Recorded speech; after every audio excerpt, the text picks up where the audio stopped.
Rick Broering, NkySportsBlog.com, here with head coach Randy Borchers of the Cooper Jaguars after a 40-21 win over South Oldham. Coach, clinching the district, what does this mean to the program overall? It's been a long journey to get here, but this is pretty special, isn't it? Oh, it's very special, and that was our goal going into the year. And when we were 0-3, we kept telling our kids, it doesn't matter what we do our first 5 games, we just got to continue to get better and get ready for district, and we feel like we've done that, and hopefully we can continue to get better. It's nice to be here, but we're not satisfied here, and we got to face it, this team again possibly, and again Connor. So we just got to continue to get better and continue to improve as a team.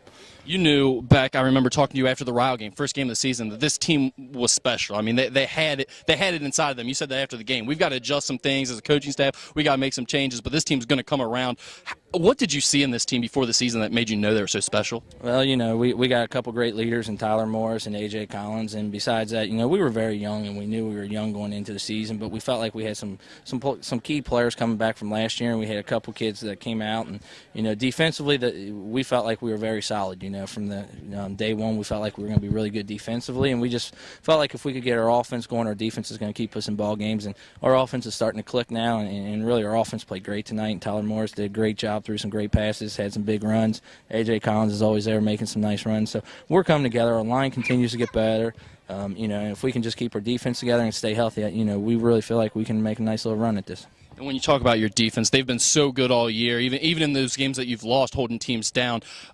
What has been the key there? Talk about some of those guys who have really done a great job on that side of the ball. Well, of course, up front, we feel like we have a great, front four, led by J.P. Williams, who's a senior, and Jamie Blau, and, they get after, especially, with their pass rush, and they did a great job. And this was a great offensive team, and we were really concerned coming into it because they got some great athletes, and they're big up front. And for the most part, we held them in check. They had a couple big plays on us, broke a big one at the end with some missed tackles, but, they've controlled the line of scrimmage in most of the games we've been in, and it's really kept us in the ball games and gave our offense a chance to win it for us. And you mentioned the improvement on the offensive side of the football since the beginning of the year. It was a sluggish start. You guys have really come along the last 2 weeks. What's been the key there? What kind of adjustments have you made? Well, obviously, we had Tyler Morris. We knew he was going to be our best all-around athlete, and we wanted to get the ball in his hands. And we lost Devontae Bradley last year, which in my opinion was the best back in Northern Kentucky. And we wanted to kind of make Tyler Morris our feature back, and we started a young sophomore. And as we went on, the thing we realized our offensive line was struggling a little bit with pass blocking and Tyler does a great job with his feet. So we felt like if we could get him back in the quarterback position, A.J. Collins did a great job for us last year at fullback, and he started coming on as the year went on, running the ball and reading the holes in that. So we felt like if we could get them in the shotgun, which we didn't do early on, we were more of a under center eye backfield team. We kind of spread teams out and put him and A.J. in the backfield. And it's a tough combo. You can't just key on one of those two because then the other one can hurt you. As special as this win is, I know you're going to celebrate it. What's going to be the message, though, coming back when you guys watch film? Well, we've already talked about tonight. We got to continue to get better.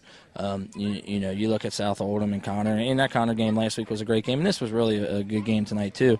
And they know they got to get better, and they're going to be hungry, and we just can't be satisfied. It's like I told our kids, we've played 7 or really 8 strong ball games, and we've played some great competition, and we've had, we felt like we had a really strong non-district schedule. So we got to get it healed right now. We're going to spend this next week. We're going to give the kids a couple days off, get healed, and we're going to come back, Tuesday, and we're going to get after it again and just hopefully continue to get better. And it's like I told these kids, we wanted to win 4 in a row. Right now we're 3-0, and we can't have a letdown against Grant. You cannot have a letdown against anybody. You can get beat. So, we're going to get refocused right away. Then we have a great team in Dixie. But, overall, we got to get better for the playoffs. And like I said, our ultimate goal now is to make it down to Western. In order to do that, we need to win 4 more in the playoffs. All right, Coach, thanks a lot. That's Randy Borchers. After a 40-21 win over South Oldham, his Cooper Jaguars have clinched the district. They'll have the 1 seed in the playoffs when we come around after Week 11. I'm Rick Broering, NkySportsBlog.com.